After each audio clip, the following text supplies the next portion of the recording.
When I was in 11th grade, as one of my Aquarian impulses that showed up in the archetype of a dream, I started to read into the process of these near death experiences.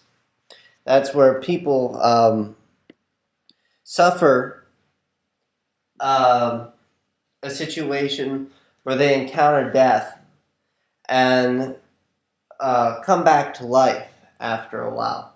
And I've studied into this process a little bit, and it doesn't necessarily have to do with dying itself, which is a little bit different because we know people can tap into that spiritual understanding a little bit.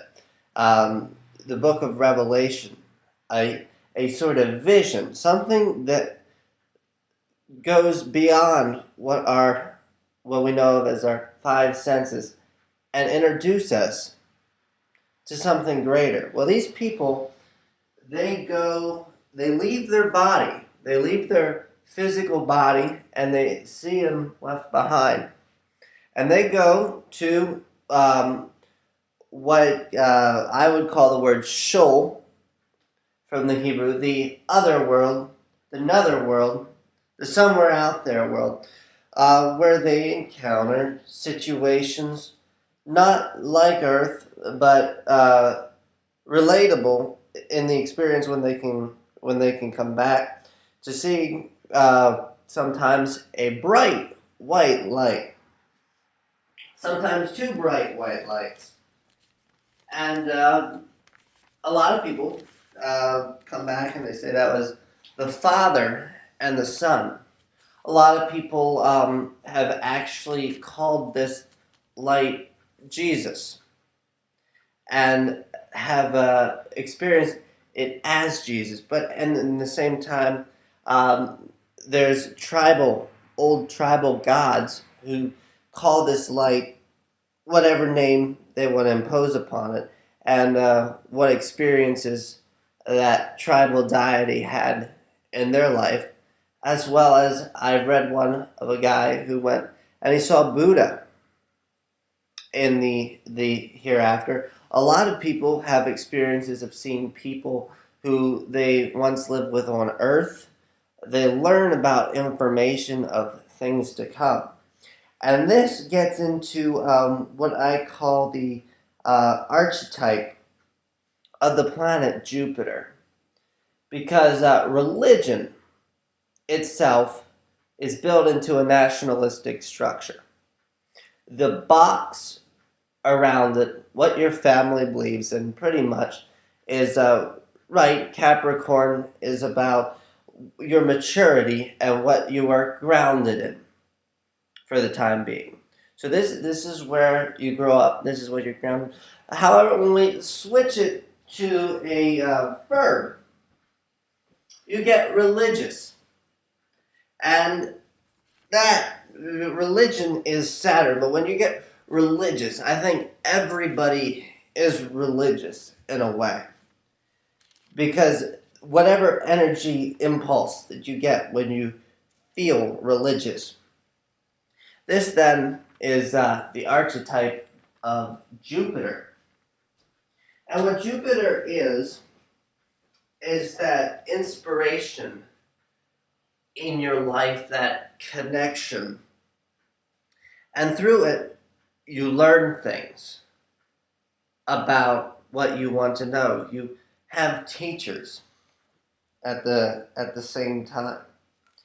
And this also connects us to the planet Neptune. A lot of people through history have worshipped this planet of Saturn because it is very Machiavellian. It's very gather the group of people together to put a dictator on top and rule them, make them fuel into the system while keeping them weak and not structured.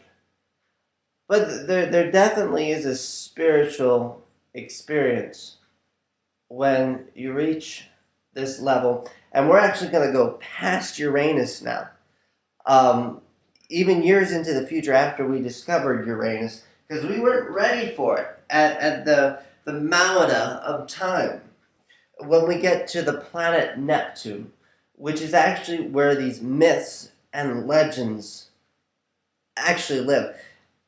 And in the nature of reality that we're introduced to when we're younger is very much five sense oriented, not for the explorer who goes out and follows Jupiter and learns. So when we get these characters of the devil, and we get these names and assignments put on to the light and to the experiences of the light, these archetypes live in Neptune. Like America could be a Saturn structure, but when you use this Neptunian imagination, where you start to design a world in your head, sort of like a person who lives in their own world and their belief structure. And Neptune is also about expression, a musical kind of expression, which also can be into drinking and obsession with a false reality, in a way. And this brings in the characteristics of Pisces. Pisces, the fish, being pulled two ways. One towards the spiritual hereafter and one here on this world. When you try and search your head, you shake back and forth like a Pisces fish. You're surfing the waves of Neptune. And this is where we get all our myths from this planet. Even though Neptune itself is an archetype, we get these archetypes. Hermes for Mercury and Aphrodite for Venus. And the thing is, where we're a very Bible-based country, and Jesus is a very prominent word within the Saturn structure, but it also has great meaning. The Logos and the Christos, the cosmos, the great everything. And in the book of Matthew, you have the genealogy of all the people who passed down through this bloodline to get to who would be Jesus Christ, in the English, Yahshua, if it's a mantra. And yet these stories were told down from generations to generations, and it got written down. And the myth of Jesus lives on. Now, is that light actually Jesus? Did it share the same as I share Andrew? Would I be that light? Or is another way of thinking that, is Andrew just an archetype? I'm not really even here. So I could be, there is one light, there is one God. And to see two lights in these visions connected with me a little bit. That Christ is like a near-death experience in itself, a resurrection from the dead, a truth that goes outside the Saturn structure that Yeshua was actually put into in his life and time. The Saturn structure that would burn certain books, 451, at the temperature that books burn.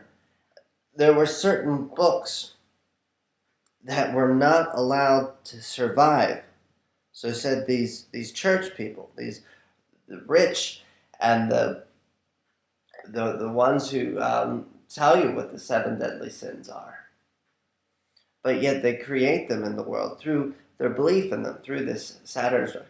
So Jupiter goes religiously. What myths you use? You could use nursery rhymes. You can use anything. It's inspired of this Neptunian aspect. And Pisces is a little bit like losing yourself, but also finding the higher oneness of actually finding God. Because what that word has come to mean, when you mention God separately from a place where you're expected to, the Saturn structure is a lower density, but through this lower density, you can rise out of it.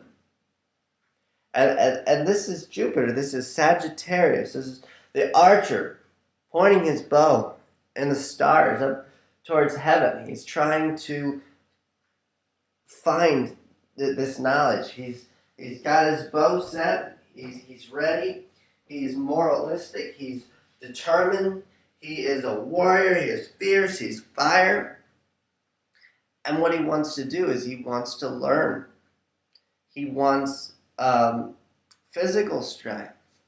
The Jupiter Sagittarius archetype shows up in sporting events as well, in test of strength, in test of competition. The Capricorn, Saturn might be the champion, but Jupiter will win the race for you, which is pretty cool. So we pull from, see, the actual archetype, were we ready for this? Neptune. Neptune is the vision, the visionary within us, who has these idealistic endeavors that can intuitively pull from the great collective sea of consciousness. But it pulls from it sometimes in dreams. And there are certain things that you're not ready to see at certain points in your life. So these archetypes show up in each generation as the gurus of their society, as the overlord. The American people actually take, a lot of them, the founding fathers as archetypes. They once lived. First of all, when you're having a conversation between two people, it's very easy to misinterpret information. But if you're associated with the founding of America and you have all these quotes to read of all the wonderful things you've written and the Constitution and that sort of thing, there is that Sagittarian nature that I want that freedom. I want that stability. I want that freedom for Sagittarius. I want that independence. I want that will to fight, to be strength, to track down, to hunt something in the forest. And Neptune, the Piscean nature of painting. You see, with Neptune, your false reality can sometimes make you an artist. It shapes and frames by the archetypes that surround you. And it's really clever how that works.